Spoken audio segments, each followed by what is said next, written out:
Okay, this is exam 1 for Physics 201 from fall 2012.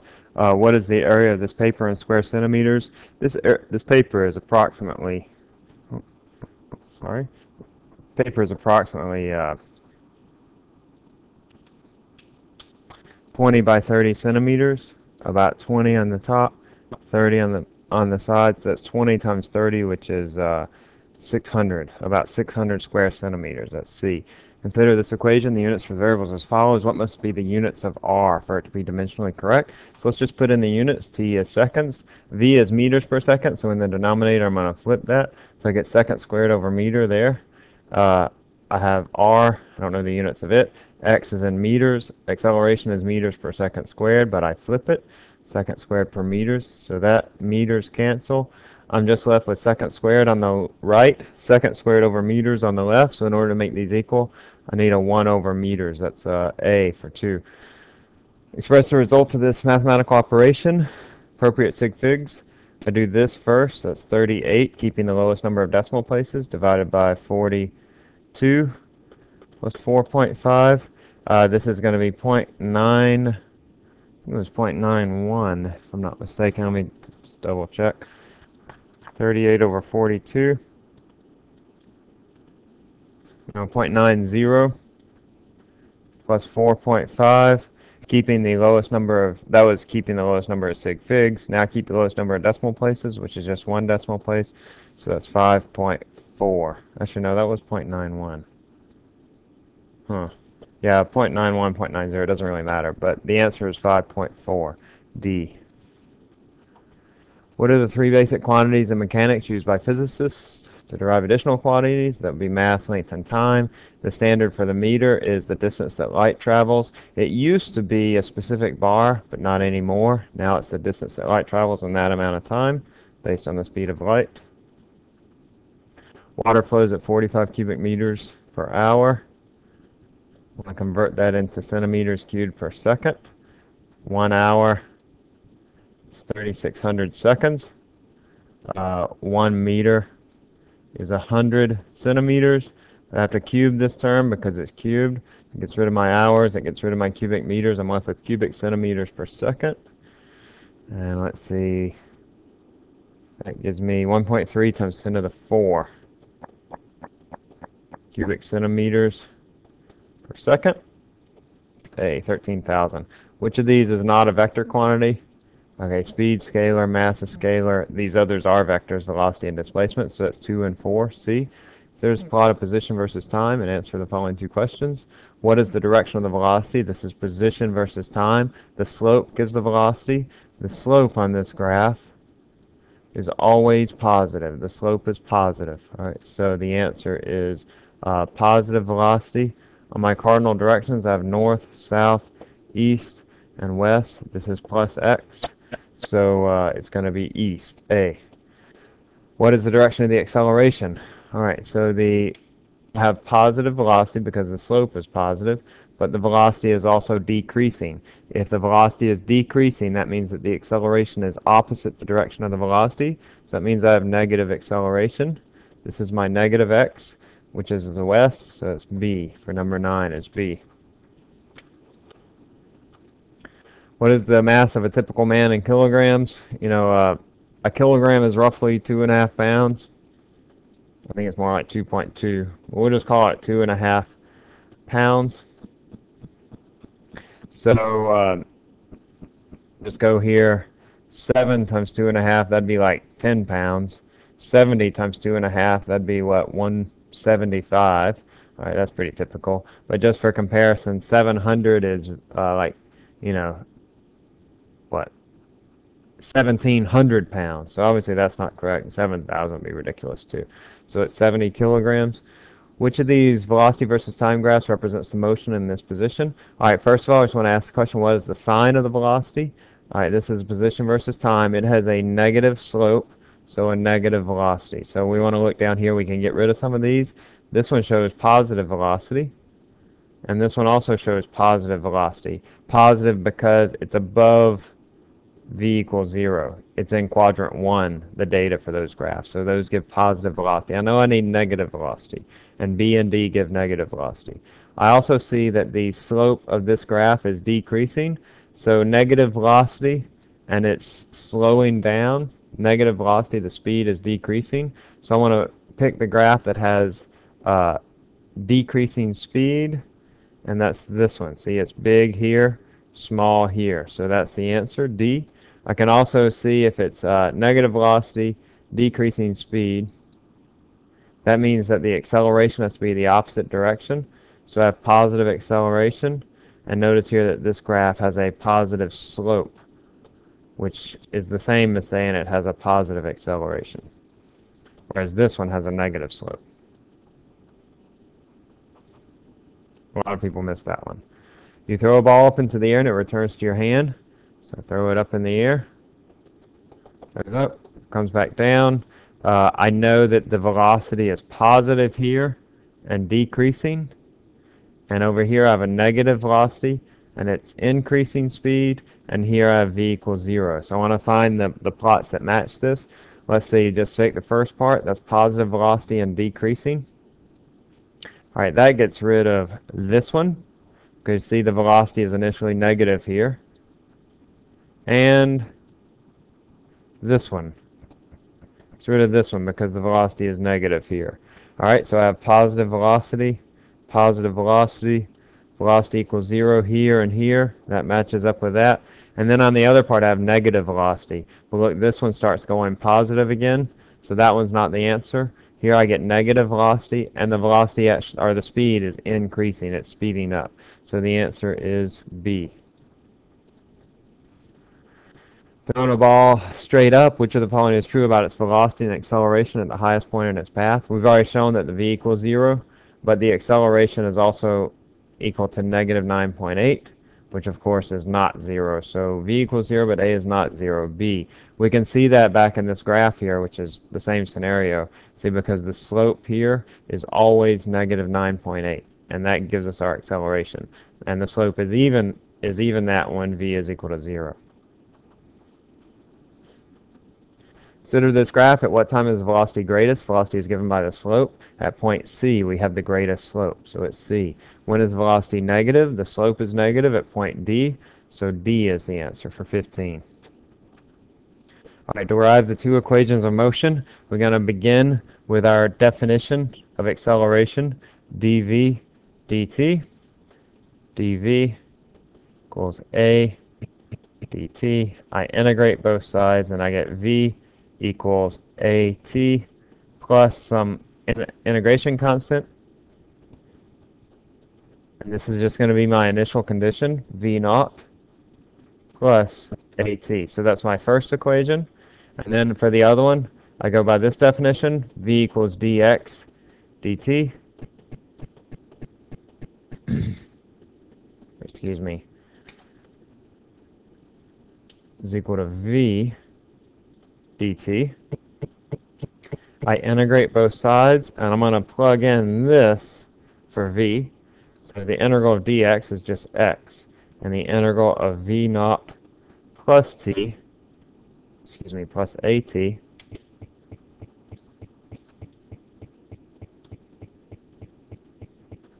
dt. All right, I can split that integral up. I know that many of you haven't had integral calculus, but we did this in class, so I can split this integral up and just integrate each term separately. The integral of v naught dt is just v naught t.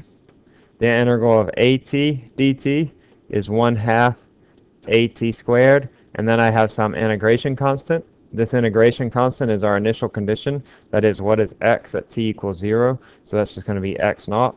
And that gives us our final equation, which is x naught plus v naught t plus 1/2 at squared. That's the answer. Estimate the area of Nichols campus. Express the area in square kilometers. Give the dimensions used to estimate this area. You know, I'm just looking for an order of magnitude, and I accepted a wide range of answers for this. If you got it even close to what's right, then I took it. You know, I just tried to keep the numbers simple, and I said that it's 1 kilometer by 1 kilometer. Your answers could have ranged anywhere from hundreds of meters, 500 meters, I think some students put, by a couple of kilometers, okay? So I was just looking for within an order of magnitude, something that seemed reasonable.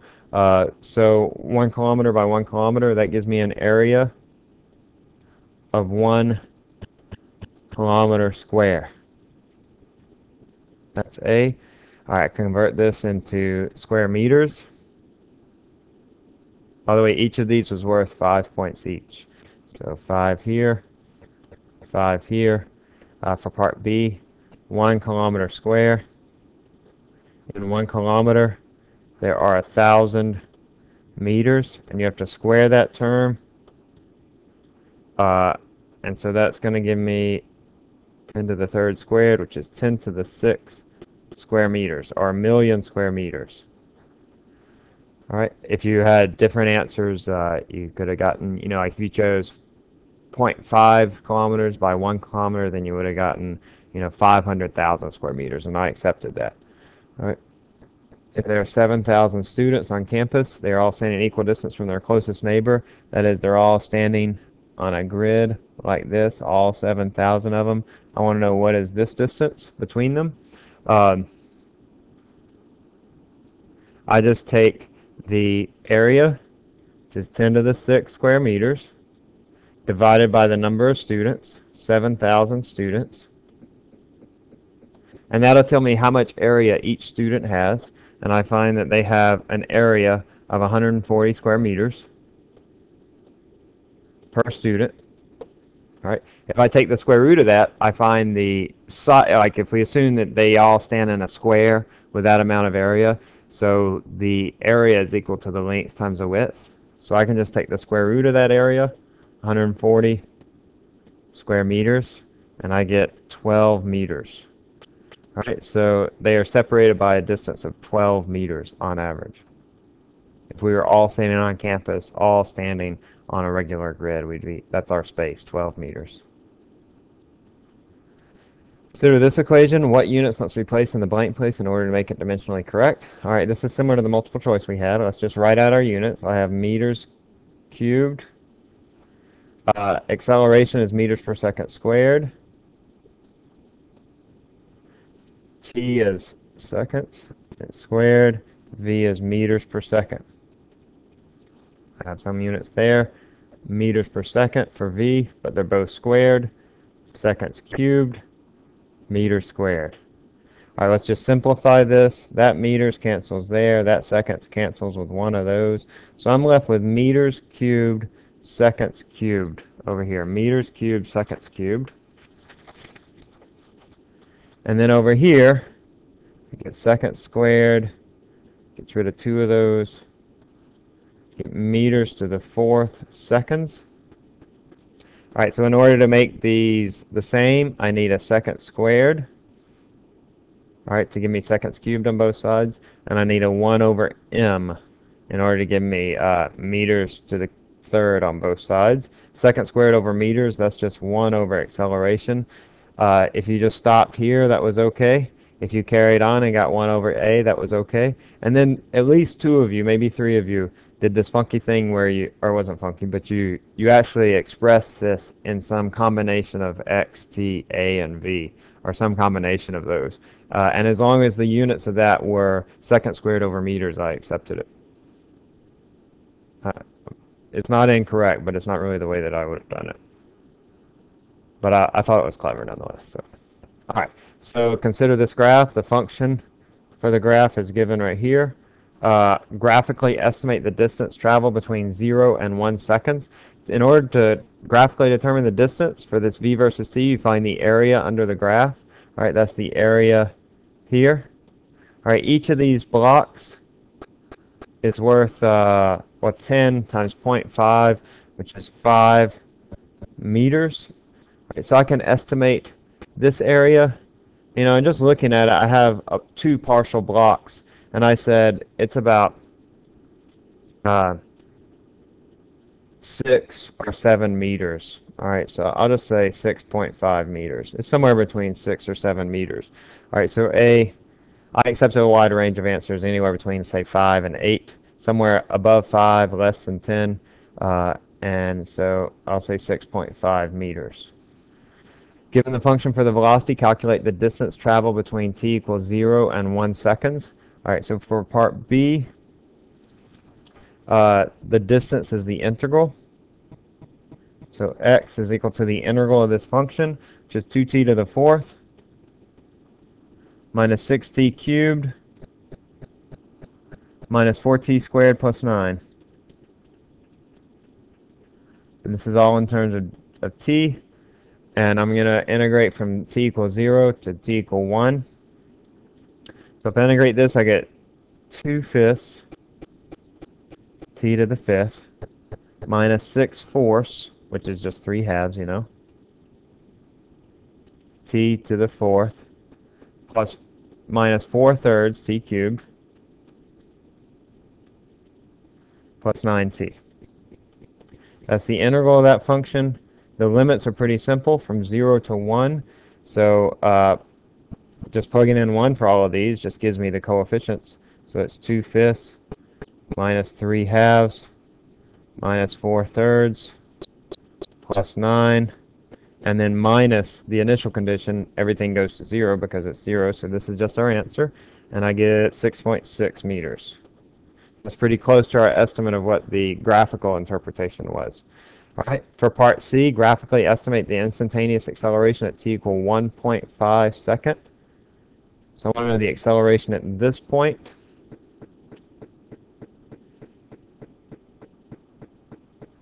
Let's see, I sort of estimated from here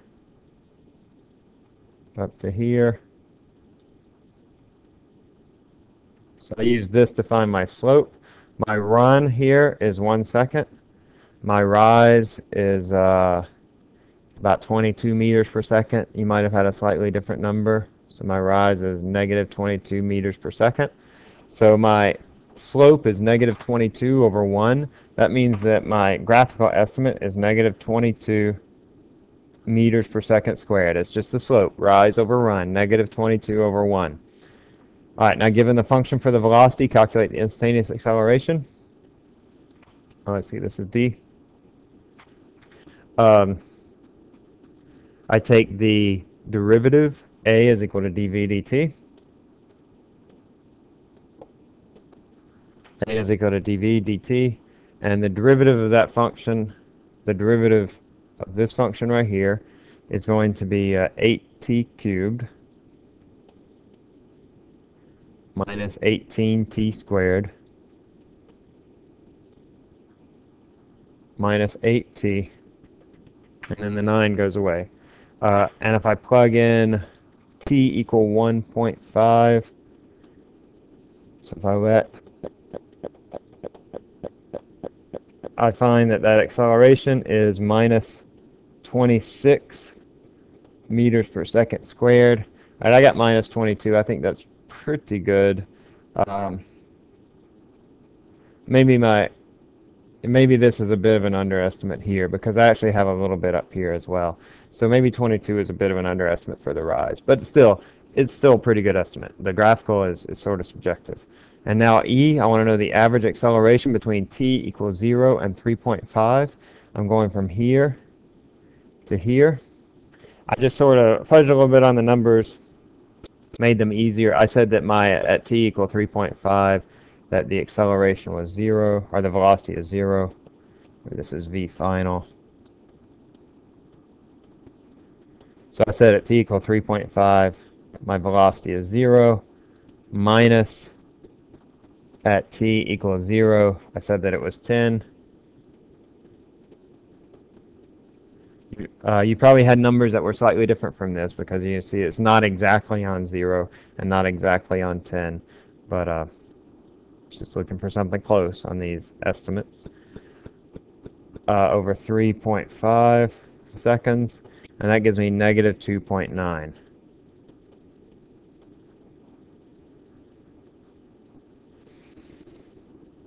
All right, the point distribution on this was 4 points, 7 points, 4 points, 7 points, and 3 points.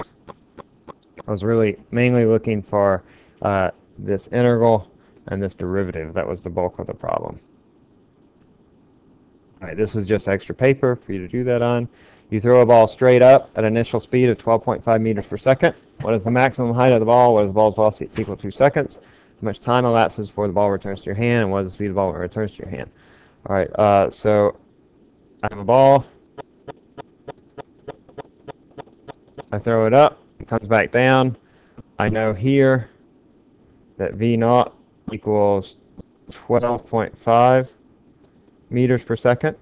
I know that up here, I'll call this V top. It's equal to 0.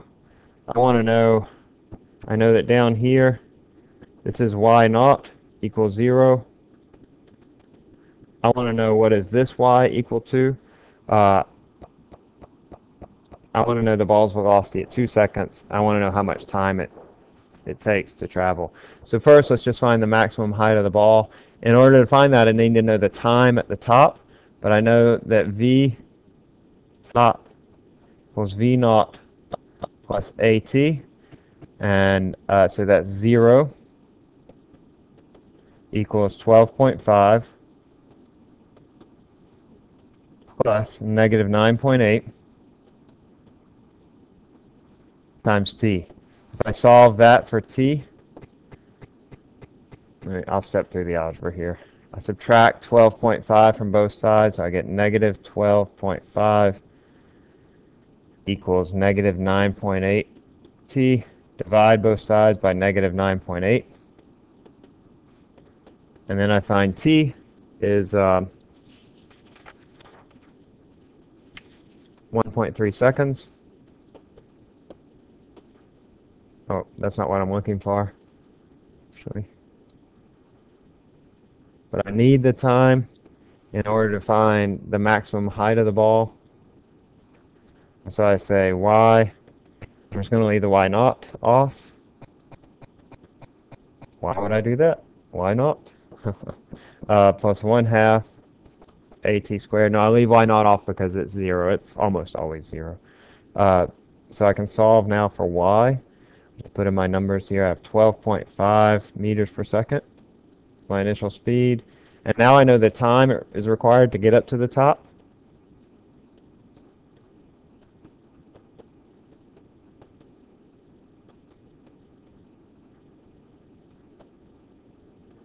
Square that, and I find that my Y distance is 8 meters. Some of you round it a little bit differently, and you got a different answer from this. I think you just kept more sig figs in the time, and then you sort of carried it on through that, and you might have gotten like 9.9 meters or closer to 10 meters, but I didn't count off for that. If I did count off on yours, it was an accident, so please come see me. But I'm pretty sure that I caught everybody that got different answers just because of sig figs, or the way that you carried your sig figs. You didn't do it incorrectly, you just did it a little bit differently than me. All right, I counted 6 points on part A. What is the ball's velocity at t equal 2 seconds?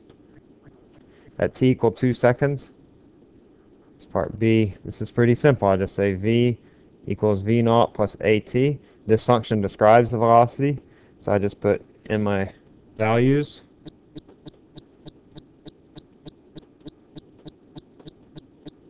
And I'm looking for 2 seconds. The velocity at that point. Now I already know that this should come out negative because I know that t up here equals 1.3 seconds. So at t equal 2 seconds, it's going to be somewhere down here. So my velocity should be negative. And it does work out to be negative. Thankfully, it's negative 7.1 meters per second. I made this worth 5 points. How much time elapses before the ball returns to your hand? You shouldn't have had to really think about this very much. If it takes 1.3 seconds to get up, that means it takes another 1.3 seconds to come back down. And so that gives me a total elapsed time of 2.6 seconds. Counted that 2 points. And then what is the speed of the ball when it returns to your hand? Likewise, you shouldn't really have had to think about that too much, because if you throw it up at a speed of 12.5 meters per second, it's going to come back to you with a speed of 12.5 meters per second. I counted that 2 points.